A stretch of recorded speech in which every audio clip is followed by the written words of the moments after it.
الحمد لله الذي حبب إلينا الإيمان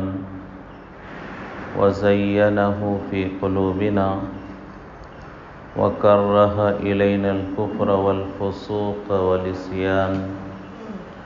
وجعلنا من الراشدين، والصلاة والسلام على من بعث ليتمم مكارم الأخلاق. أما بعد، قال الله تبارك وتعالى في القرآن المجيد والفرقان الحميد: أعوذ بالله من الشيطان الرجيم، بسم الله الرحمن الرحيم. لقد رضي الله عن المؤمنين إذ يبايعونك تحت الشجرة وقال فسيكفيكهم الله وهو السميع العليم. صدق الله العظيم. قال النبي صلى الله عليه وسلم: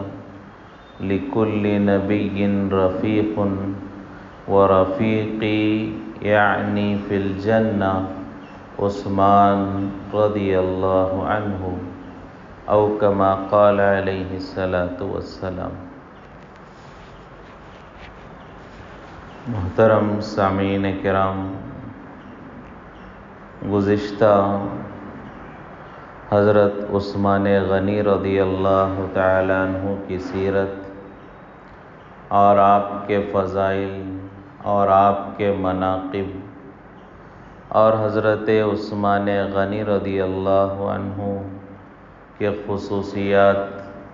سے متعلق گفتگو چل رہی تھی، اور کس طرح عثمان غنی رضی اللہ عنہ بے پناہ بے انتہا حضور پاک صلی اللہ علیہ وسلم سے محبت کرتے تھے، اور آپ صلی اللہ علیہ وسلم پر اور دین اسلام پر اللہ کے راستے میں کس طرح اپنے مال کو لگانے پر سعادت مندی محسوس کرتے تھے۔ ان حالات کو اور سیرت عثمان کو ہم سن رہے تھے۔ بالآخر احوال بدلتے گئے اور حضرت عثمان غنی رضی اللہ عنہ کو بلوائیوں نے، ظالموں نے، منافقوں نے شہید کر دیا۔ آخر کیا حالات تھے؟ ایسے حالات کیوں پیدا ہوئے؟ اور حضرت عثمان غنی رضی اللہ عنہ اور صحابہ کرام نے ان چند گنے چنے منافقوں سے بدلہ کیوں نہیں لیا، اور انہیں اتنی ہمت کیسے آئی کہ مدینے میں آ کر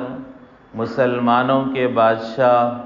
مسلمانوں کے امیر المومنین کو شہید کر دیا جائے؟ آخر حالات کیسے بدلے، یہ ہمیں معلوم رکھنے کی ضرورت ہے۔ حالات بگڑتے گئے، یہاں تک کہ حضرت عثمان کی شہادت ہوئی۔ پھر حضرت عثمان کی شہادت پر فتنوں کا دروازہ کھل گیا۔ اس کی بشارت روایتوں میں بھی ملتی ہے کہ علماء فرماتے ہیں حضور پاک صلی اللہ علیہ وسلم نے ارشاد فرمایا کہ عثمان کی شہادت پر تلوار نیام سے نکل جائے گی، دوبارہ وہ تلوار قیامت تک نیام میں نہیں جائے گی۔ یعنی جو فتنے وہاں سے شروع ہوں گے، قیامت تک ان فتنوں کا سلسلہ جاری رہے گا۔ تو حضرت عثمان غنی رضی اللہ تعالیٰ عنہ کی شہادت کو فتنۃ الکبریٰ بھی کہا جاتا ہے۔ ایک بہت بڑی آزمائش، وہیں سے حالات بدلتے چلے گئے۔ تو اس کا پس منظر کیا ہے، اس کے وجوہات کیا ہیں، اور کس وجہ سے حضرت عثمان کی شہادت پیش آئی؟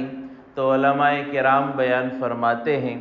حضور پاک صلی اللہ علیہ وسلم کی سیرت ہم دیکھیں تو حضور پاک صلی اللہ علیہ وسلم جب توحید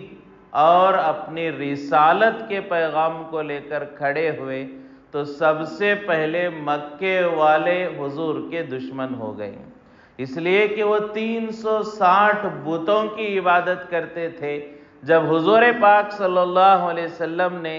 ایک خدا کا اعلان کیا، توحید کا اعلان کیا، تو مکے والے حضور کے دشمن بن گئے۔ دوسری چیز، حضور پاک صلی اللہ علیہ وسلم نے اپنی رسالت کا، اپنی نبوت کا اور اپنے آخری نبی ہونے کا اعلان کیا تو یہودی سب سے زیادہ حضور کے دشمن بن گئے، اس لیے کہ یہودیوں نے اپنی کتابوں میں یہ پڑھ رکھا تھا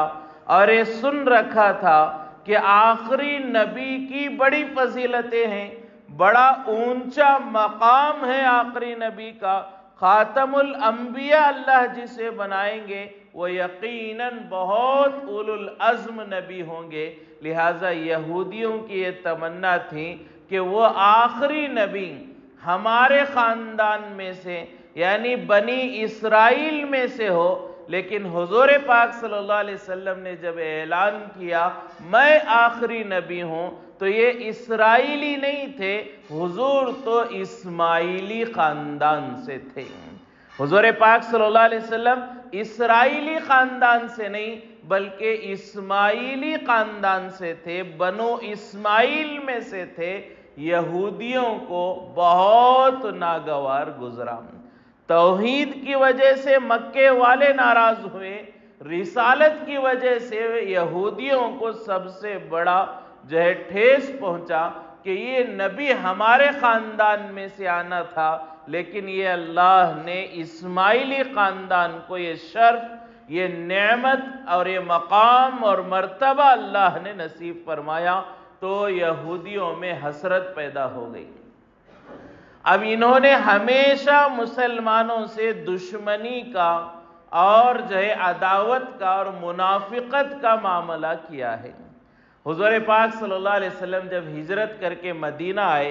تو مدینہ منورہ میں یہودیوں کے 3 بڑے بڑے قبیلے رہا کرتے تھے، بنو قریظہ، بنو قینقہ، بنو نذیر، یہ 3 بڑے بڑے قبیلے تھے۔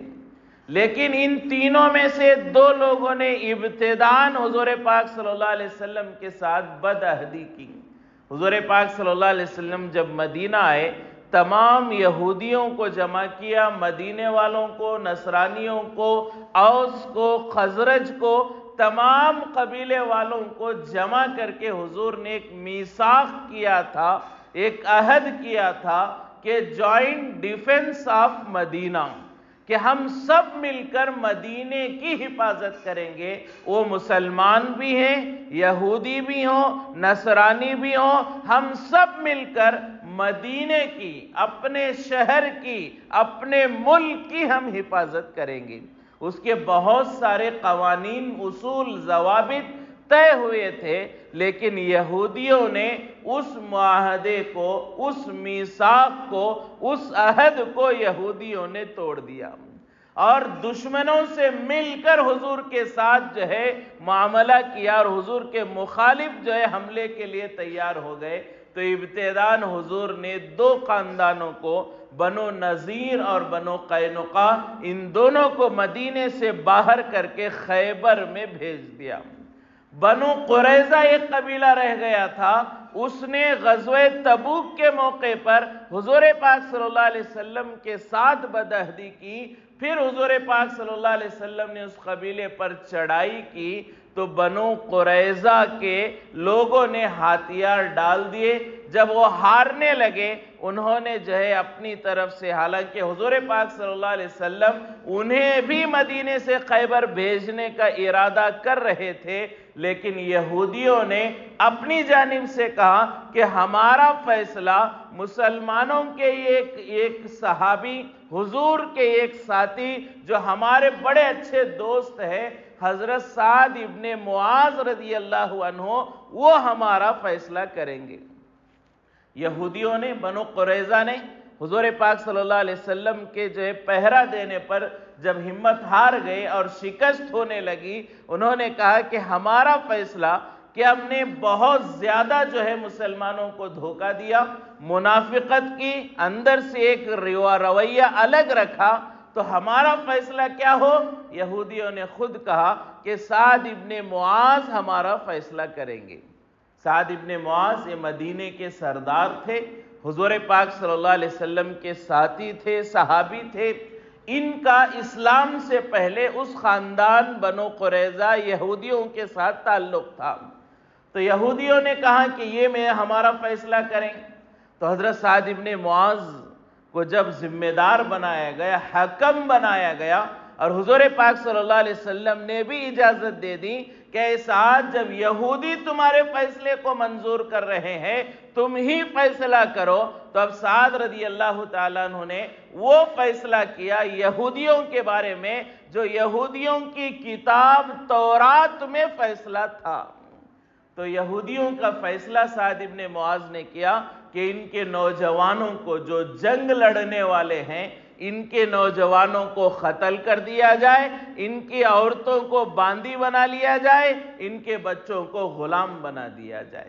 یہ تورات کا فیصلہ تھا، تو سعد ابن معاذ رضی اللہ تعالیٰ عنہ نے یہ فیصلہ کیا، حالانکہ ہو سکتا تھا حضور پاک صلی اللہ علیہ وسلم رحم کا معاملہ کرے اور حضور انہیں مدینے سے نکل کر خیبر میں جانے کو کہے، لیکن انہوں نے اپنے آپ پر ظلم کر لیا، کہا کہ سعد کا فیصلہ ہمیں منظور ہے، اور حضرت سعد ابن معاذ اس میں کوئی نرمی برتنا نہیں چاہتے تھے، اس لیے کہ ان کے دل میں ڈر تھا کہ میں کہیں یہودیوں کی محبت میں آ کر نرمی برتوں گا، اللہ اور اللہ کے رسول مجھ سے ناراض ہو جائیں گے۔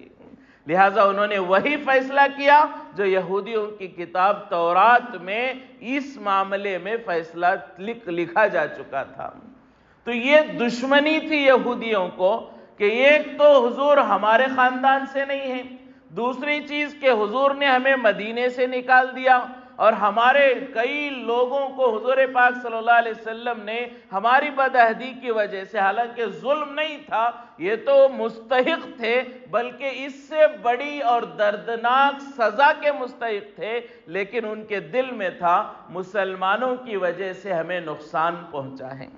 تو اب وہ یہودی چاہتے تھے کہ ہم بدلہ لیں مسلمانوں سے۔ یہودیوں کے دل میں ہمیشہ یہ حسرت تھی کہ کسی طرح ہم مسلمانوں سے بدلہ لیں گے، لیکن بدلہ کیسے لیں گے؟ جنگ کے میدان سے تو بدلہ نہیں لیا جا سکتا، اس لیے کہ یہودیوں کی تعداد بہت کم تھی، پوری دنیا میں یہودی بکھر چکے تھے، کوئی ایک ان کی حکومت باقی نہیں رہ گئی تھی، وہ تو بڑے جو ہے چھوٹے چھوٹے خاندانوں میں، ٹکڑیوں میں، الگ الگ علاقوں میں رہا کرتے تھے، اور اسلام ہے کہ پھیلتا جا رہا ہے، پھیلتا جا رہا ہے، فتوحات ہو رہی ہیں۔ حضرت ابوبکر کا زمانہ آیا، کفار و مشرکین کے فتنوں کو ابوبکر نے ختم کر دیا۔ حضرت عمر فاروق کا زمانہ آیا، 22 لاکھ مربع میل زمین پر جو ہے حکومت اسلام کی قائم ہو گئی اور اسلام پھیلتا چلا گیا۔ تو یہودیوں نے دیکھا اب ہم جو ہے مقابلہ تو مسلمانوں سے نہیں کر سکتے، انہیں ختم نہیں کر سکتے، ظاہر میں مقابلہ کر کے کوئی سازش ہمیں کرنی چاہیے، کوئی ایسی تدبیر اختیار کرنی چاہیے کہ ہم کم رہتے ہوئے بھی مسلمانوں میں آپس میں پھوٹ پڑ جائے اور ان کی طاقت کو ہم توڑ دیں اور انہیں کمزور بنا دیں۔ لہٰذا سب سے پہلے یہودیوں کو تو یہ لگا کہ حضرت عمر کے زمانے میں بہت ترقی ہو رہی ہے، تو حضرت عمر کو قتل کر دیا جائے، شاید عمر ہی کی وجہ سے اسلام پھیل رہا ہے، لہٰذا یہودیوں کی سب سے پہلے جو کوشش ہوئی حضرت عمر کو قتل کر دیا جائے۔ ابھی جو 1 محرم ابھی 2 دن میں آنے والی ہے، آج یا کل 1 محرم ہوگی، تو 1 محرم کو سیدنا عمر فاروق رضی اللہ تعالیٰ عنہ کو ابو لؤلؤ فیروز نے، یہودیوں کے ایک آدمی نے جو ہے مسجد نبوی میں حضور کے مصلی پر نماز کی حالت میں پیچھے سے ایک نیزہ مارا جو زہر سے بھرا ہوا تھا، زہر میں ڈبویا ہوا تھا۔ جیسے ہی وہ نیزہ مارا، وہ نیزہ حضرت عمر کے پیٹھ سے ہوتے ہوئے پیٹ سے نکل گیا اور خون بہنے لگا۔ حضرت عمر کو دودھ پلایا گیا تو وہ اس زخم سے باہر نکلنے لگا۔ حضرت عمر سمجھ گئے کہ اسی زخم میں میری شہادت ہو جائے گی۔ تو حضرت عمر کو یہودیوں کی سب سے پہلی سازش یہ تھی کہ حضرت عمر کی وجہ سے اسلام پھیل رہا ہے، حضرت عمر کو شہید کر دیں۔ لہٰذا انہوں نے حضرت عمر کو شہید کر دیا، لیکن جیسے ہی حضرت عمر شہید ہوئے، حضرت عثمان امیر بنے، اس لیے کہ یہ اسلام ایک نظام ہے، یہ کسی ایک انسان کی بدولت نہیں ہے، یہ نظام چلانے والے اللہ ہیں۔ عمر سے بھی اللہ ہی نے کام لیا تھا، عمر کے ذریعے اللہ ہی نے اسلام کو پھیلایا تھا۔ تو حضرت عمر شہید ہو گئے، لیکن وہ اللہ تو حی اور قیوم ہے، وہ اللہ تو ہمیشہ رہے گا۔ لہٰذا حضرت عمر کی شہادت کے بعد اسلام نہیں رکا، اسلام کی فتوحات نہیں رکی، اسلام کا دائرہ تنگ نہیں ہوا، بلکہ حضرت عثمان کے دور خلافت میں اسلام اور تیزی سے بڑھتا چلا گیا۔ حضرت عثمان کے 12 سال تقریباً خلافت کے شروع کے 10 سالوں میں ایسے ہی اسلام پھیلا جیسے حضرت عمر کے زمانے میں اسلام پھیل رہا تھا۔ اب یہودیوں نے دیکھا کہ ہم نے تو سوچا تھا کہ عمر کو ختم کریں گے، مسلمان ختم ہو جائیں گے، ان کی حکومتیں محدود ہو جائیں گی، لیکن عمر کے شہید ہونے کے باوجود، حضرت عمر فاروق کے شہادت کے بعد بھی اسلام دوبارہ اپنی تیزی سے پھیل رہا ہے۔ حضرت عثمان پر اللہ کی مددیں ہیں اور اسلام کا حلقہ بڑھ رہا ہے۔ تو اب یہودیوں نے سوچا کہ کیا کیا جائے، تو انہیں سمجھ میں آیا کہ یہ کسی ایک انسان کا مسئلہ نہیں ہے، یہ پوری مسلمانوں کی جماعت پر اللہ کی مدد ہے۔ اب آپس میں ان کے پھوٹ پیدا کیا جائے، ایسا فتنہ پیدا کیا جائے کہ اللہ کی مددیں بھی رک جائیں اور یہ آپس ہی کے مسائل میں الجھتے رہے، تو باہر اسلام کا دائرہ وسیع ہونے کی طرف اور اسلام کو پھیلانے کی طرف ان کا دھیان نہیں لگے گا، اپنے ہی مسائل کو سلجھانے میں ان کی طاقتیں صرف ہوتی رہیں گی۔ لہٰذا یہودیوں کا ایک آدمی عبداللہ ابن سبا،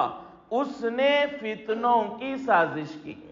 ایک آدمی تھا عبداللہ ابن سبا، اسی سے تمام فتنے جو ہے وجود میں آئے، اسی کی سازشوں سے فتنوں کا وجود ہوا۔ حالانکہ ہمارے ذہن میں یہ خیال آ سکتا ہے کہ ایک آدمی کتنا نقصان پہنچائے گا، ایک آدمی سے کیا ہو سکتا ہے؟ نہیں، ایک آدمی سے بھی بہت بڑا نقصان ہو سکتا ہے۔ یہ عبداللہ ابن سبا کی زندگی سے ہمیں معلوم ہوتا ہے۔ بلکہ عبداللہ ابن سبا سے پہلے اگر ہم دیکھیں، حضرت عیسیٰ علیہ السلام کے جو ہے آسمان پر اٹھائے جانے کے بعد، حضرت عیسیٰ علیہ السلام کو جب آسمانوں پر اٹھا لیا گیا اور نصرانی اور کرسچن سمجھنے لگے کہ عیسیٰ علیہ السلام کو شہید کر دیا گیا، تو اس کے بعد عیسیٰ علیہ السلام کے دین کو، نصرانیت کو، کرسچینٹی کو بدلنے والا بھی ایک ہی انسان تھا جس کا نام پال تھا، جسے سینٹ پال کے نام سے جانتے ہیں۔ اس ایک آدمی نے عیسیٰ علیہ السلام کے دین کو بدل دیا۔ جب تک عیسیٰ علیہ السلام زندہ تھے، وہ جو ہے دنیا میں تھے اور ان کے اعتبار سے وہ شہید کر دیے گئے، ان کے عقیدے کے اعتبار سے اس وقت تک عیسیٰ علیہ السلام جب تک دنیا میں تھے، وہ پال نامی آدمی عیسیٰ علیہ السلام کا دشمن تھا۔ لیکن جیسے عیسیٰ علیہ السلام کو آسمانوں پر اٹھایا گیا، اس نے دیکھا کہ نصرانیوں کی ایک بہت بڑی جماعت ہو گئی ہے، عیسائی بہت ہو گئے، عیسیٰ علیہ السلام کو ماننے والوں کی ایک بڑی جماعت ہے، اب اس مذہب کو ختم کرنا چاہیے۔ لہٰذا اس نے جو ہے بعد میں چل کر یہ سازش کی کہ وہ آ کر کہنے لگا لوگوں سے کہ میں عیسیٰ کے موجودگی میں تو مسلمان نہیں ہوا، عیسیٰ کو نبی نہیں مانا، لیکن میرے خواب میں عیسیٰ علیہ السلام آئے تھے اور میں نے ان کی حقانیت کو تسلیم کیا اور میں ان پر ایمان لایا، لہٰذا وہ جو ہے چالاکی سے نصرانیوں کے اندر داخل ہو گیا۔ پھر اس نے ایسے جو ہے لوگوں کو بہکایا کہ اس نے سب سے پہلے تو یہ کہا عیسیٰ علیہ السلام اللہ کے بیٹے ہیں، پھر اس نے یہ کہا کہ عیسیٰ علیہ السلام پوری دنیا میں دعوت دینے کے لیے آئے ہیں، حالانکہ عیسیٰ علیہ السلام کو صرف یہودیوں میں دعوت دینے کے لیے بھیجا گیا تھا۔ تو بہت ساری تبدیلیاں ہوتی گئیں، یہاں تک کہ عیسیٰ علیہ السلام کا دین تھوڑا تھوڑا کر کے مٹتا چلا گیا اور بدلتا چلا گیا، اور آج جو نصرانیت ہے، آج جو کرسچینٹی ہے، اس میں اکثر حصہ عیسیٰ علیہ السلام کی تعلیمات نہیں، وہ پال ہی کی تعلیمات ہیں جو آج دنیا میں چل رہی ہیں۔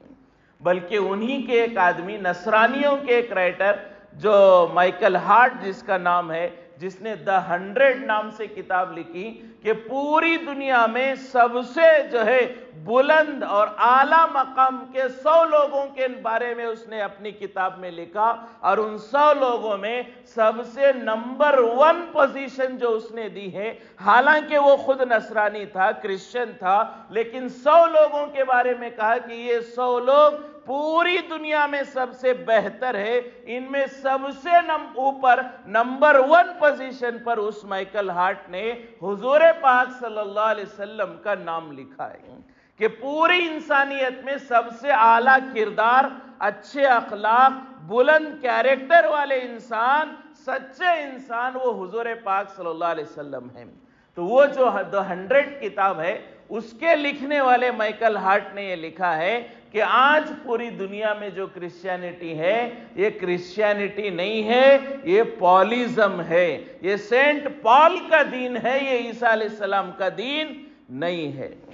تو یہ ایک آدمی نے پورے عیسیٰ علیہ السلام کے دین کو بگاڑ دیا۔ اسی طرح یہودیوں کے ایک آدمی نے، عبداللہ ابن سبا نے، مسلمانوں میں ایک بہت بڑا فتنہ پیدا کر دیا۔ تو یہ ایک آدمی تھا، لیکن فتنۃ الکبریٰ جسے کہا گیا، اتنا بڑا فتنہ اس نے پیدا کیا۔ اس نے ابتدا کیا کی؟ عبداللہ ابن سبا نے، اس نے تحقیق کی کہ مسلمانوں کی، مکے والوں کی، مدینے والوں کی، عرب کی کیا کمزوری ہے۔ تو اس نے پوری تاریخ جو ہے مکے والوں کی پڑھی، اور اس نے دیکھا کہ مکے میں خاندانی جھگڑے، خاندان کی بنیاد پر لڑائیاں پہلے سے ہوا کرتی تھیں۔ ایک لمبی تاریخ ہے، بار بار ہم بھی سنتے ہیں کہ خاندانوں میں ایسی لڑائیاں ہوتی تھی کہ مرتے وقت لوگ وصیت کرتے اپنی اولاد کو کہ جو ہے تم میرے مرنے کے بعد فلاں خاندان سے دشمنی نبھاؤ گے، دشمنی نبھانے کی وصیت کرتے۔ تو عبداللہ ابن سبا نے تحقیق کی تو معلوم ہوا کہ خاندان کی محبت حجاز میں، مکے میں لوگوں کے اندر بہت ہے، اپنے خاندان سے بڑی محبت کرتے ہیں اور دوسروں کو اپنے سے نیچا سمجھتے ہیں۔ یہ اس علاقے والوں کی کمزوری ہے۔ تو جیسے ہی عبداللہ ابن سبا کو یہ معلوم ہوا تو اس نے پہلے ابتداً یہ فتنہ پھیلایا، لوگوں سے آ کر کہنے لگا کہ حضرت عثمان کو امیر کیسے بنا دیا؟ حضرت عثمان تو حضور کے خاندان کے نہیں ہیں، حضور کا خاندان بنو ہاشم ہے اور عثمان بنو امیہ کے ہیں، تو حضور کے خاندان والے امیر بننے چاہیے، مسلمانوں کے سردار بننے چاہیے، بادشاہ بننا چاہیے، امیر المؤمنین بننا چاہیے، خلیفہ حضور کے خاندان والا بنے گا، لیکن عثمان تو حضور کے خاندان سے نہیں ہے، یہ بنو امیہ خاندان ہے، حضور کا خاندان بنو ہاشم ہے اور عثمان کا خاندان، حضرت عثمان کا بنو امیہ ہے۔ تو اس نے آ کر لوگوں میں یہ بات پھیلائی کہ حضرت عثمان کو جو خلیفہ بنایا گیا یہ غلط ہے، حضرت ابوبکر خلیفہ بنے، یہ بنو تیم میں تھے، یہ بھی حضور کے خاندان سے نہیں۔ حضرت عمر خلیفہ بنے، یہ بھی حضور کے خاندان سے نہیں، بنو عدی کے تھے۔ ان دونوں نے بھی جو خلافت کی غلط ہے، اب انہوں نے اپنے بعد جو حضرت عثمان کو بنایا یہ بھی غلط ہے، اس لیے کہ حضرت عثمان حضور کے خاندان سے نہیں ہے، بنو ہاشم نہیں ہے، بنو امیہ ہیں۔ اور ان دونوں کی لڑائیاں اسلام سے پہلے ہوا کرتی تھی، بنو ہاشم اور بنو عدی کی، بنو امیہ کی لڑائیاں اسلام سے پہلے ہوتی تھیں، تو اس چنگاری کو عبداللہ ابن سبا نے ہوا دی۔ تو بعض لوگ جو حضور کے بعد حضرت ابوبکر کے زمانے میں مسلمان ہوئے تھے، حضرت عمر کے زمانے میں مسلمان ہوئے تھے، نو مسلم تھے، بہت سارے لوگ اس کی باتوں میں آ گئے، واقعی ایسا ہے، یہ کیسے امیر بن گئے؟ یہ تو حضور کے خاندان کے نہیں ہیں۔ اب حضرت عثمان کے بارے میں لوگوں کے دلوں میں وہ غلط باتیں پیدا کرنے لگا، اور دوسری سازش یہ شروع کر دی کہ وہ مصر میں جاتا، مصر میں کچھ لوگوں کو اپنے اس نے جو ہے تیار کر لیا، مصر میں جاتا تو شام کے گورنر کے بارے میں برائی کرتا، شام کو جاتا تو وہ جو ہے دمشق کے گورنر کے بارے میں برائی کرتا کہ وہ ایسے ہیں، وہ ایسے ہیں، یعنی لوگوں کے دلوں میں اپنے امیر کے بارے میں بدگمانی پیدا کرتا تھا۔ اس لیے کہ جب تک امت امیر کی اطاعت کرے گی تبھی تو کو کامیابی کو پہنچے گی۔ لہٰذا اس نے مجھے مصر میں گیا، شام کے گورنر کے بارے میں برائی کی، شام میں گیا دمشق کے گورنر کے بارے میں برائی کی، دمشق میں گیا مصر کے گورنر کی برائی کی، اور ہر جگہ حضرت عثمان کے بارے میں کہتا تھا یہ امیر نہیں بننا چاہیے تھا بلکہ حضرت علی کو امیر بننا تھا۔ کیا کہنے لگا؟ حضرت عثمان کی جگہ نام کس کا لینے لگا؟ کہ حضرت علی کو امیر بننا تھا، اس لیے کہ حضرت علی بنو ہاشم کے ہیں، حضور کے خاندان کے ہیں، انہیں امیر بننے کے بجائے حضرت عثمان کو امیر بنا دیا گیا۔ اب یہ جو ہے اپنے حامی بنانے لگا، منافقین کو پیدا کرنے لگا، یہودیوں کو تیار کرنے لگا کہ وہ اسلام کا لبادہ اوڑھے، ظاہر میں مسلمان بنے لیکن اندر سے مسلمانوں کے اندر فتنہ پیدا کریں۔ اب مصر میں اس کے کچھ لوگ، دمشق میں اس کے کچھ لوگ، شام میں اس کے کچھ لوگ، مدینے میں اس نے اپنے کچھ لوگوں کو تیار کر لیا، اور چاروں طرف سے حضرت عثمان غنی رضی اللہ تعالیٰ عنہ اور ان کے گورنروں کے بارے میں بدگمانی پیدا کرنی شروع کر دی۔ یہاں تک کہ مسئلہ یہ ہوا کہ مصر کے گورنر کے بارے میں عبداللہ ابن سبا نے مصر کے کچھ لوگوں کو بھیجا، سبائیوں کو، جو اس کے ماننے والے تھے اور جو منافقین تھے، ان میں کوئی مسلمان نہیں تھا، سب اسلام کا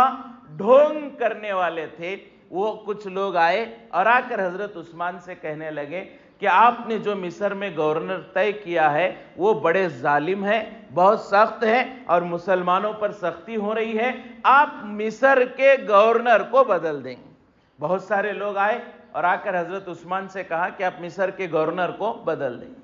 تو حضرت عثمان نے ساتھیوں سے، صحابہ سے مشورہ کیا کہ اگر مصر کے گورنر کو بدلنا ہے تو کسے بدلیں؟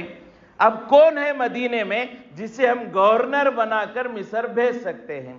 تو صحابہ نے رائے دی، ساتھیوں نے رائے دی کہ اس وقت مدینے میں محمد ابن ابو بکر صدیق رضی اللہ تعالیٰ عنہ ہیں۔ حضرت ابو بکر صدیق کے بیٹے محمد رضی اللہ تعالیٰ عنہ ہیں، جو بڑے اچھے ہیں، انہیں مصر کا گورنر آپ بنا دیں۔ تو حضرت عثمان نے حضرت محمد کو بلایا، حضرت ابو بکر کے بیٹے کو بلا کر کہا کہ آپ مصر کے گورنر بن جائیں۔ تو اب جو ہے حضرت عثمان نے پہلے گورنر کو نکالا، خط لکھا، حضرت محمد کے ہاتھ میں دیا، آپ یہ خط لے جا کر مصر کے گورنر کو دے، اور اس میں لکھا تھا کہ آج سے تم جو ہے مدینہ آ جاؤ، محمد ابن ابو بکر مصر کے نئے گورنر ہوں گے۔ تو یہ خط لکھا، حضرت محمد ابن ابو بکر حضرت ابو بکر کے بیٹے کو دیا، اور وہ جو بلوائی تھے، جو سازشی تھے، جو منافقین تھے، وہ حضرت محمد کو لے کر مصر کی طرف روانہ ہوئے۔ تو درمیان میں انہوں نے سازش کی کہ ایک آدمی جو حضرت عثمان رضی اللہ تعالیٰ عنہ کا غلام تھا، اسے پیسوں کی لالچ دے کر، آزادی کی لالچ دے کر انہوں نے یہ کہا کہ تو کسی طرح حضرت عثمان کی مہر ایک پرچے پر لے کر آ جا۔ پھر وہ جب پرچے پر حضرت عثمان کی مہر لے کر آیا تو اس پر انہوں نے لکھا کہ جو ہے مصر کے گورنر کے نام خط لکھا کہ میں محمد ابن ابو بکر کو بھیج رہا ہوں، تم اسے قتل کر کے تم ہی گورنر باقی رہنا۔ اب حضرت محمد روانہ ہو رہے ہیں مصر کو، راستے میں ان بلوائیوں نے سازش کی، کہا کہ حضرت محمد سے، ابو بکر کے بیٹے سے، کہ یہاں ایک آدمی جو ہے چوری چوری جا رہا تھا، ہم نے اسے پکڑ لیا ہے اور اس کے پاس ایک خط ہے۔ وہ خط لا کر حضرت ابو بکر کے بیٹے حضرت محمد کو دیا، تو حضرت محمد نے وہ خط دیکھا تو اس میں حضرت عثمان کا نام ہے، حضرت عثمان کی مہر ہے، غلام بھی حضرت حضرت عثمان کا، اونٹ بھی حضرت عثمان کا، اور وہ خط میں لکھا ہے کہ محمد ابن ابو بکر کو قتل کرو۔ تو حضرت ابو بکر صدیق کے بیٹے حضرت محمد پریشان ہو گئے، یہ کیا ہوا کہ حضرت عثمان نے مجھے بھیجا امیر بنا کر، گورنر بنا کر، اور پیچھے ایک دوسرے آدمی کو بھیجا مجھے قتل کرنے کے لیے، ایسے کیسے ہو سکتا ہے؟ اب حضرت محمد ابن ابو بکر کے دل میں حضرت عثمان کے بارے میں غلط فہمی پیدا ہو گئی۔ اب وہ وہاں سے واپس آئے، اب فتنہ برپا ہونے لگا اور لوگ کہنے لگے کہ حضرت عثمان نے حضرت ابو بکر صدیق رضی اللہ عنہ کے بیٹے حضرت محمد کے قتل کا اعلان کر دیا، اب اس کا بدلہ لیا جائے، حضرت عثمان خلافت چھوڑ دے، وہ اپنے امیر المومنین کے عہدے سے استعفیٰ دے دیں۔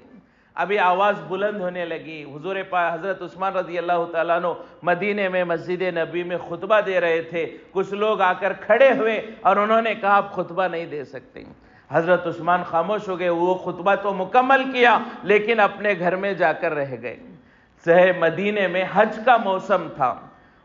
جو ہے عبداللہ ابن سبا اور یہودیوں نے ایسا وقت منتخب کیا تھا کہ اکثر صحابہ حج کے سفر میں مکہ گئے تھے، حج کے ایام تھے، بڑے بڑے صحابہ اکثر مسلمان وہ مدینے سے حج کے لیے گئے تھے مکے میں، مدینے میں بہت تھوڑے صحابہ تھے، تو ایسے موقع پر ان جو ہے عبداللہ ابن سبا کے یہودیوں نے جو ہے یہ سازش کی کہ اب مسلمان کم ہے، یہ اچھا موقع ہے، تو انہوں نے حضرت عثمان پر ظلم کیا، ان کے گھر کا گھیراؤ کرنے لگے اور ان پر اصرار کرنے لگے آپ استعفیٰ دے دیں، آپ اپنے امیر المومنین کے عہدے سے برطرف ہو جائیں۔ تو حضرت عثمان نے منع کر دیا، اس لیے کہ حضور پاک صلی اللہ علیہ وسلم نے پیشن گوئی دی تھی کہ عثمان اللہ تمہیں ایک قمیص پہنائیں گے، ایک کرتا پہنائیں گے عزت کا، اور لوگ منافق اسے اتارنے کو کہیں گے، اے عثمان تم وہ قمیص نہ اتارنا۔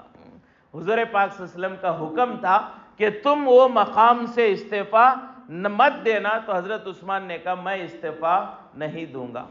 اب وہ 150 کے قریب منافق تھے جنہوں نے حضرت عثمان کے گھر کا گھیراؤ کیا تھا، لیکن صحابہ میں حضرت علی، حضرت طلحہ، حضرت زبیر، بڑے بڑے صحابہ حضرت عثمان سے کہنے لگے کہ آپ امیر ہیں، آپ بادشاہ ہیں، اور حکومت کتنی ہے؟ کہا علماء فرماتے ہیں پوری دنیا کے بڑے بادشاہوں میں جو نام آتا ہے ذوالقرنین بادشاہ کا، حضرت ذوالقرنین کی جتنی حکومت تھی اس سے ڈبل، اس سے دوگنی حضرت عثمان کی حکومت تھی۔ اتنے بڑے بادشاہ لیکن 150 لوگ تقریباً ان سے بدلہ نہیں لیا۔ حضرت عثمان کہنے لگے کہ میری وجہ سے مدینے میں خون جو ہے بہایا جائے، کسی کلمہ پڑھنے والے کا، اگرچہ کہ وہ منافق ہے لیکن زبان سے کلمہ پڑھ رہا ہے، حضرت عثمان نے کہا میری وجہ سے کسی کلمہ پڑھنے والے پر میں حملہ نہیں کروں گا، میں صبر کروں گا، حالانکہ حضور نے مجھے شہادت کی بشارت دے دی ہے، میں شہید ہو جاؤں گا، اس لیے کہ حضور نے بشارت دی ہے۔ حضور پاک صلی اللہ علیہ وسلم کا واقعہ ہے کہ آپ صلی اللہ علیہ وسلم ایک مرتبہ احد کے جو ہے میدان احد کے پہاڑ پر حضور پاک صلی اللہ علیہ وسلم تھے، تو وہ خوشی سے جنبش پیدا ہو گئی، خوشی سے احد کا پہاڑ ہلنے لگا، تو حضرت حضور پاک صلی اللہ علیہ وسلم نے اپنے پیر سے اسے احد کے پہاڑ کو زور سے جو ہے پیر رکھا اور کہا اسبت یا احد، اے احد ٹھہر جا، اس لیے کہ تیرے اوپر ایک نبی ہے، ایک صدیق ہے، 2 شہید ہیں۔ حضور پاک صلی اللہ علیہ وسلم نے فرمایا احد سے کہ تیرے اوپر اس وقت ایک نبی ہے، ایک صدیق ہے، 2 شہید ہیں۔ کون کون تھے؟ حضور تھے، حضرت ابو بکر، حضرت عمر، حضرت عثمان۔ یہ 4 لوگ تھے، تو حضور نے کہا ایک نبی یعنی اللہ کے رسول، ایک صدیق یعنی حضرت ابو بکر، 2 شہید یعنی حضرت عمر اور حضرت عثمان۔ تو حضرت عثمان کے بارے میں حضور نے بشارت دی تھی کہ عثمان کو شہید کیا جائے گا۔ تو حضرت عثمان نے کہا جب مجھے شہید ہی ہونا ہے تو میں بدلہ لے کر شہید نہیں ہوں گا، میری وجہ سے کسی کی جان نہیں لی جائے گی۔ تو حضرت علی کو منع کر دیا، حضرت طلحہ کو، حضرت زبیر کو، بڑے بڑے صحابہ، یہاں تک کہ شام سے امیر معاویہ نے خط بھیجا کہ حضرت عثمان اگر آپ حکومت دے میں شام سے ایک ٹکڑی بھیجوں گا اور ان منافقوں کا صفایا کر دوں گا، لیکن حضرت عثمان نے کہا نہیں، میرے زندہ ہوتے ہوئے مدینے میں کسی کا خون میری وجہ سے نہیں بہایا جائے گا۔ لہٰذا حضرت عثمان کے حکم پر تمام صحابہ خاموش رہے۔ اکثر صحابہ مکے میں تھے، منافقوں کی ہمت بڑھ گئی، بلوائیوں کی ہمت بڑھ گئی، انہوں نے حضرت عثمان کے گھر کا گھیراؤ کیا۔ 40 دن تقریباً وہ گھیراؤ تھا، اندر نہ کھانے کا سامان جا رہا ہے، نہ پانی اندر جا رہا ہے، یہاں تک کہ ایک دن حضرت عثمان خود اپنے گھر کے چھت پر آئے اور آ کر ان منافقوں سے کہا کیا تمہیں یاد نہیں ہے میں وہی عثمان ہوں جس نے بیر روما خرید کر، کنواں خرید کر مسلمانوں کے لیے وقف کیا تھا، کیا اس کنویں کا پانی بھی مجھے نہیں پلایا جائے گا؟ میں وہی ہوں جس نے غزوہ تبوک میں حضور پاک صلی اللہ علیہ وسلم کے اعلان پر میں نے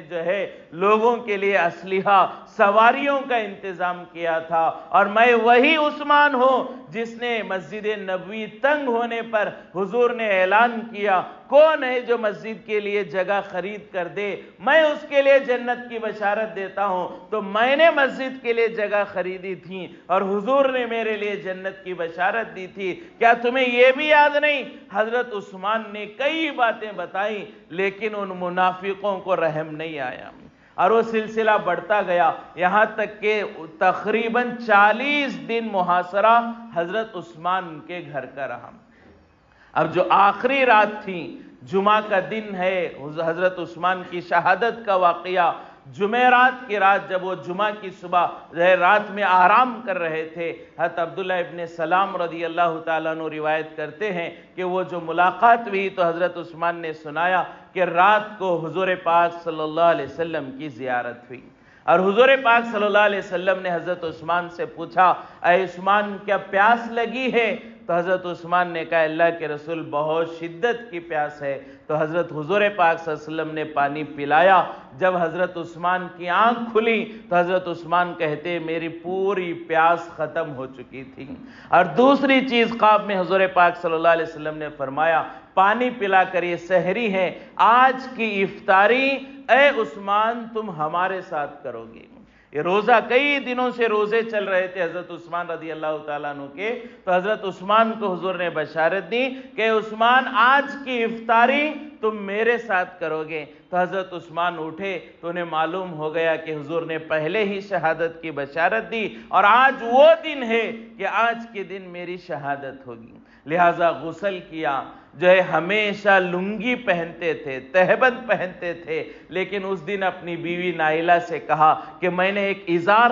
خریدی تھی، آج تک میں نے نہیں پہنا، وہ ازار مجھے دے دو۔ حضرت عثمان نے وہ ازار پہنی۔ اس کی وجہ کیا تھی علماء نے کتابوں میں تو نہیں لکھا، لیکن یہ اندازہ لگاتے ہیں حضرت عثمان نے یہ سوچا ہوگا کہ آج مجھے شہید کر دیا جائے گا اور میں مر کر زمین پر پڑوں گا، معلوم نہیں اس لنگی کی وجہ سے کہیں میرا سطر کھل جائے۔ زندگی میں کبھی سطر نہیں کھلا، نبی جن سے شرم کرتے، فرشتے جن سے حیا کرتے، ایسے آدمی وہ یہ سوچ رہے کہ میرے مرنے کے بعد بھی سطر نہ کھلے، لہٰذا زندگی بھر کبھی ازار نہیں پہنی تھی حضرت عثمان نے۔ اس دن اپنی بیوی سے کہا وہ ازار دے دو میں پہنوں گا، اس کا مقصد یہی ہوگا کہ مرنے کے بعد بھی میرا سطر کی حفاظت ہو جائے۔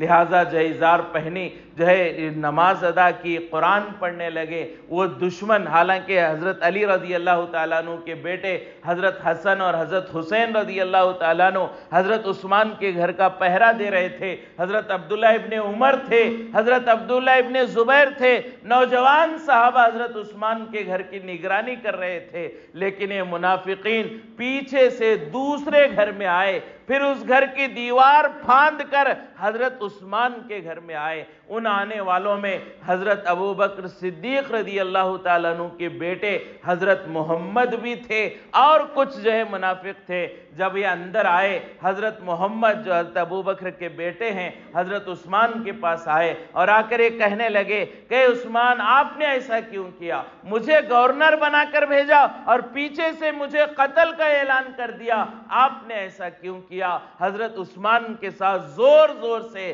حضرت ابو بکر کے بیٹے بات کرنے لگے۔ حضرت عثمان نے کہا، اے محمد، آج اگر تمہارے ابا زندہ ہوتے، اے محمد، آج اگر تمہارے والد ابو بکر زندہ ہوتے، کیا تم تب بھی مجھ سے ایسے ہی بات کرتے؟ میں تمہارے والد کے درجے میں ہوں اور تم مجھ سے اتنا زور سے بات کر رہے ہو، کیا تمہیں لگتا ہے کہ میں نے تمہیں قتل کا ارادہ کیا؟ میں نے ہرگز تمہیں قتل کا اعلان نہیں کیا، وہ سازش ہے، دھوکہ ہے، میں نے تمہیں قتل کا حکم نہیں دیا۔ تو حضرت عثمان نے جب کہا، کیا تمہیں اپنی باپ کی لاج نہیں آتی؟ اگر حضرت ابو بکر ہوتے تب بھی مجھ سے ایسی بات کرتے۔ تو حضرت محمد جو غصے میں گئے تھے، ان کا جو ہے غصہ ٹھنڈا ہو گیا، ان کی غلط فہمی دور ہو گئی، وہ فوراً حضرت عثمان کے گھر سے نکل گئے۔ اب جو باقی تھے وہ منافق تھے، یہودی تھے، انہوں نے حضرت عثمان کو شہید کیا۔ ایک نے زور سے لوہے کے ہتھیار سے جو ہے حضرت عثمان کے سر پر حملہ کیا، وہ گر گئے۔ دوسرا آیا اور آ کر جو ہے حضرت عثمان کے پیٹ پر چڑھ کر، سینے پر چڑھ کر بیٹھ گیا اور آپ کی داڑھی کھینچی، آپ کے چہرے کو زخمی کیا، خون کے فوارے نکلے، اور وہ خون کے فوارے پڑوس میں قرآن رکھا ہوا تھا۔ حضرت عثمان قرآن پڑھ رہے تھے، قرآن کی آیتوں پر حضرت عثمان کے خون کے فوارے جا کر پڑے، تو وہ آیت وہ تھی، فَسَيَكْفِيكَهُمُ اللَّهُ وَهُوَ السَّمِيعُ الْعَلِيمُ۔ وہ آیت کا مطلب یہ ہے، جہاں حضرت عثمان کے خون کے قطرے پڑے، آیت کا ترجمہ یہ ہے کہ ان لوگوں کے لیے اللہ ہی کافی ہے۔ آیت کا مطلب ہے ان لوگوں کے لیے اللہ ہی کافی ہے، اللہ دیکھنے والا، سننے والا، جاننے والا ہے، اللہ ہی ان لوگوں کے لیے کافی ہے۔ تو علماء فرماتے ہیں، کسی شہید کی شہادت کی گواہی احد کا میدان دے گا، کسی کی بدر کا میدان دے گا، حضرت حسین رضی اللہ تعالیٰ عنہ کی شہادت کی گواہی کربلا کا میدان دے گا، لیکن حضرت عثمان کی شہادت کی گواہی وہ خود اللہ کا قرآن دے گا، کہ اللہ کا قرآن گواہی دے گا کہ حضرت عثمان کو شہید کیا گیا، ان کے خطرے اللہ کے کلام پر پڑے، اور وہ آیت یہ ہے کہ اللہ ہی ان لوگوں کے لیے کافی ہے۔ درمیان میں حضرت عثمان کی بیوی ان دشمنوں کو دور کرنے لگی، ایک دشمن تلوار سے حملہ کرنے لگا، حضرت نائلہ حضرت عثمان کی بیوی نے روکنے آئی تو ان کی 3 انگلیاں کٹ گئیں حضرت نائلہ کی۔ فرمایا کہ پھر ان دشمنوں نے ایک جو ہے حضرت عثمان کے سینے پر بیٹھا، 9 حملہ کیا، 9 مرتبہ اس نے حضرت عثمان پر حملہ کیا، یہاں تک کہ حضرت عثمان رضی اللہ تعالیٰ عنہ جمعہ کے دن جو ہے 18 ذی الحجہ کو شہید ہو گئے۔ جمعہ کے دن ہے، عصر کے تقریباً عصر کا وقت ہے، حضرت عثمان رضی اللہ تعالیٰ عنہ کو شہید کیا گیا، اور اس شہادت پر بھی ان دشمنوں کو جو ہے اتنی اطمینان نہیں ہوا، وہ دشمنی تھی، یہودی تھے، مسلمانوں سے دل سے جو ہے بہت زیادہ ناراضگی تھی۔ حضرت عثمان کو، امیر المومنین کو انہوں نے قتل کر دیا، حالانکہ اگر حضرت عثمان ایک حکم دے دیتے، پوری ریاست میں جتنے یہودی تھے تمام کا نام و نشان مٹا دیا جاتا، لیکن حضرت عثمان کے صبر کی وجہ سے ان یہودیوں کو اتنی ہمت آئی کہ انہوں نے حضرت عثمان کو شہید کیا، بلکہ شہید کرنے کے بعد بھی مطمئن نہیں ہوئے۔ عام طور پر دیکھا جاتا ہے کسی سے انسان کی دشمنی ہوتی ہے، لیکن جب اسے مار دیتا ہے، قتل کر دیتا ہے، دشمنی ختم ہو جاتی ہے۔ لیکن یہودیوں کو، منافقوں کو حضرت عثمان سے ایسی دشمنی تھی، شہید کرنے کے بعد بھی اعلان کر دیا کہ کوئی حضرت عثمان کے جنازے کو نہیں اٹھائے گا، آپ کی میت کو نہیں اٹھائے گا، اگر اٹھائے گا تو مدینے میں لڑائی ہوگی۔ اب صحابہ رو رہے ہیں، خون کے آنسو بہ رہے ہیں، پورے مدینے میں جو ہے کوہرام مچا ہوا ہے، بلکہ اللہ کے یہاں فرشتوں میں کیا ماحول ہوگا کہ حضرت عثمان غنی، جن کے نکاح میں حضور کی 2 بیویاں، شروع میں اسلام قبول کرنے والے، زندگی بھر اسلام پر جو ہے جان نچھاور کرنے والے، وہ عثمان شہید ہو کر پڑے ہیں اور انہیں ان کے جنازے کو اٹھانے بھی حالات نہیں ہیں۔ حالات ایسے نازک ہو گئے، حضرت عثمان کا حکم تھا ان سے بدلہ نہ لو، تو صحابہ بدلہ لینے کے لیے ڈر رہے ہیں۔ حضرت عثمان کو شہید کیا گیا۔ علماء فرماتے ہیں، بعض مورخین تقریباً 2 دن اور 2 راتیں، اور بعض مورخین فرماتے ہیں 3 دن اور 3 راتیں حضرت عثمان کی میت وہیں پڑی رہی۔ بالآخر حضرت حضور پاک صلی اللہ علیہ وسلم کی بیوی حضرت ام حبیبہ رضی اللہ تعالیٰ عنہ، جو حضرت معاویہ کی بہن ہے، ابو سفیان کی بیٹی ہیں، حضور کی بیوی ہے، وہ مدینے میں آ کر اعلان کرنے لگی۔ 2 دن گزر گئے، انہوں نے اعلان کیا، ان منافقوں کو کہا، ان اللہ کے دشمنوں کو کہا، اگر اب بھی تم جنازے کو اٹھانے کی اجازت نہیں دو گے، میں حضور کی بیوی، مسلمانوں کی ماں، اپنے پردے کا خیال نہیں کروں گی اور میں آ کر حضرت عثمان کا جنازہ اٹھاؤں گی۔ جب حضرت ام حبیبہ نے اعلان کیا، تب ان کے دشمنوں کو، حضور کے دشمنوں کو، مسلمانوں کے دشمنوں کو یہ ڈر ہوا کہ یہ مسلمانوں کی ماں آ جائیں گی راستے پر تو یہ بہت بری بات ہے، لہٰذا انہوں نے کہا اب جنازہ اٹھا دو۔ 3 دن کے بعد تقریباً، یا 2 دن 2 راتوں کے بعد حضرت عثمان کا جنازہ اٹھایا گیا۔ حضرت زبیر رضی اللہ تعالیٰ عنہ کے بیٹے حضرت علی اور بعض جو ہے دوسرے جو ہے صحابہ کرام جنازہ اٹھائے، جنازہ اٹھا کر نکل رہے ہیں۔ رات کا وقت ہے، آج بھی جنازے اٹھتے ہیں، کوئی بہت سارے جنازوں کو ہم دیکھتے ہیں، جنازے جاتے ہیں تو پھول برسائے جاتے ہیں، اور یہ نبی کے داماد ہیں۔ پوری کائنات میں صرف یہ خصوصیت حضرت عثمان کو ہے کہ ایک نبی کی 2 بیٹیاں ان کے نکاح میں، یہ حضرت عثمان کے علاوہ کسی نبی کے داماد کو خصوصیت نہیں ملی۔ ایسے حضرت عثمان کا جنازہ اٹھ رہا ہے اور مدینے کی گلیوں سے گزر رہا ہے، اور یہ دشمن پتھر برسا رہے ہیں۔ فرمایا کہ دوسروں کے جنازے پر تو پھول برسے، نبی کے داماد کے جنازے پر پتھر برسائے جا رہے ہیں۔ ایسے مظلوم ہے حضرت عثمان رضی اللہ تعالیٰ عنہ، ایسی شہادت ہے، قتل مظلوما، علماء فرماتے ہیں حضرت عثمان کو مظلوم قتل کیا گیا۔ یہ سب حالات حضرت عثمان کی ایک وجہ سے کہ میری وجہ سے کسی کا خون مدینے میں نہیں بہے گا۔ فرمائے کہ یہ قربانی حضرت عثمان نے دی، ایسی شہادت جمعہ کے دن عصر کے وقت میں، اور تقریباً 2 یا 3 دن کے بعد جنازہ اٹھا، اور چاہے چند صحابہ لے کر نکلے، راستوں میں پتھر کو بارش ہو رہی ہے، اور یہ اعلان کر دیا منافقوں نے کہ بقیع میں انہیں دفن نہیں کیا جائے گا، تو بقیع کے ایک دم کنارے، جنت البقیع قبرستان کے ایک دم کنارے انہیں دفن کیا گیا۔ آج بھی جو حاجی حج کو گئے ہوں گے انہوں نے دیکھا ہوگا کہ صحابہ کی قبریں، 10,000 صحابہ کی قبریں، حضور کی بیویوں کی قبریں، حضرت فاطمہ کی قبر سب نزدیک ہے، حضرت عثمان کی قبر پیچھے ہے، اس لیے کہ اس زمانے میں بقیع قبرستان وہیں تک تھا۔ بعد میں بڑھتے بڑھتے آج حضرت عثمان کی قبر کے بعد بھی قبرستان ہے، ورنہ اس زمانے میں حضرت عثمان کی قبر جو تھی بقیع کے کنارے تھی، بالکل آخر میں حضرت عثمان کو دفن کیا گیا ہے۔ فرمایا یہ حضرت عثمان کی شہادت ہے۔ یہ شہادت آج معلوم ہی نہیں ہے ہمیں، صرف بعض صحابہ کی، بعض اولیاء کی زندگی بار بار ہم سنتے ہیں، لیکن ہر صحابی کی زندگی ہمارے لیے نمونہ ہے، ہر شہید کی شہادت ہمارے لیے عبرت ہے۔ چاہے وہ حضرت عمر کی شہادت ہو چاہے حضرت عثمان کی شہادت ہو۔ تو یہ فتنہ ایسا پھیلتے گیا عبداللہ ابن سبا کی وجہ سے، یہاں تک کہ حضرت عثمان کی شہادت ہوئی۔ پھر اس کے بعد فتنے اور بڑھتے گئے، پھر اس کے بعد یہاں تک حالات بگڑے کہ حضرت علی خلافت کے لیے پیچھے ہٹنے لگے، حضرت طلحہ خلافت کے لیے پیچھے ہٹنے لگے، ماحول ایسا بگڑ گیا۔ بعض لوگ یہ ضد پکڑ کر بیٹھ گئے حضرت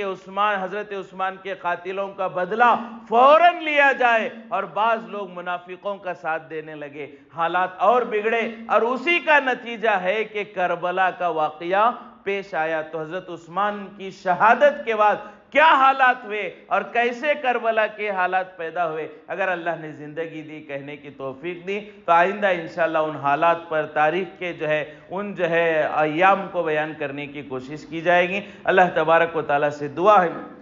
اللہ ہماری جانب سے، پوری امت کی جانب سے حضرت عثمان غنی جو شہید مظلوم ہے، اللہ ان کو جزائے خیر نصیب فرمائے، بہترین بدلہ نصیب فرمائے، اور حضرت عثمان کے صبر کا انہیں بہترین نعمتوں کے ذریعے اللہ اکرام فرمائے، اور ان کے قاتلین اور ان کے منافقین اور ان کے حامی جو تھے، اللہ ان لوگوں سے اور ان کی فکروں سے اور ان کے عقیدوں میں عقیدے اپنانے سے اللہ ہم سب کی، ہمارے خاندانوں کی، پوری امت کی حفاظت فرمائے، اور حضرت عثمان سے محبت کرنے والوں میں اللہ ہم سب کا شمار فرمائے۔ حضرت عثمان کی شہادت کو ذریعہ بنا کر اللہ پوری دنیا میں دوبارہ امن اور سکون اور شانتی کے فیصلے فرمائے، اور ہر طرح کے انتشار، خاص طور سے آپس میں ہم خانہ جنگی جو کرتے ہیں، آپس کی جو ہماری بہت ساری اختلافات ہیں کہ ایک خاندان والے دوسرے خاندان کو نیچا دکھاتے ہیں، کمتر سمجھتے ہیں، ایک جماعت والے دوسری جماعت والوں کو اپنے سے کمتر سمجھتے ہیں،